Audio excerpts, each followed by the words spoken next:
Good morning! Ako si Nems. Isa nga pala akong domestic helper dito sa Hong Kong. Every Sunday ay day off ko. Kaya ngayong araw na ito ay lalabas ako.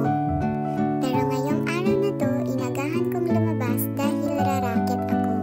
Kailangan nating dumiskarte kasi pandagdag din yun sa gagastusin natin. Malayo-layo rin yung lalakarin ko, papunta dun sa sakayan. Dito kasi sa amin ay parang nasa tuktok kami ng bundok. Medyo malayo. Dito ako naghihintay ng minibus papunta doon sa MTR. Medyo matagal maghintay kasi maaga pa talaga.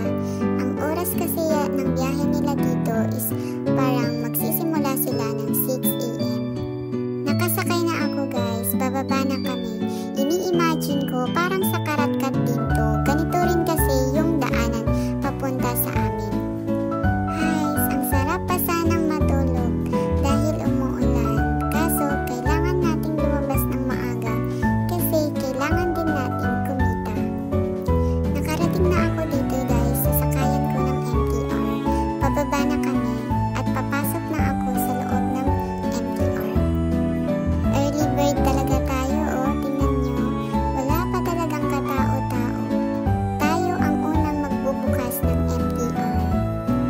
Kaya lagi nating tandaan na walang shortcut papunta sa maayos na buhay. Kailangan nating magsipag at magsikap para magtagumpay. Diskarte lang ng diskarte. Malay mo, bukas pumabor din sa'yo ang panahon.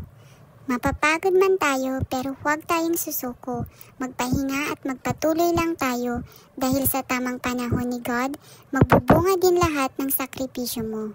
God bless everyone. Salamat sa panonood. Thank you.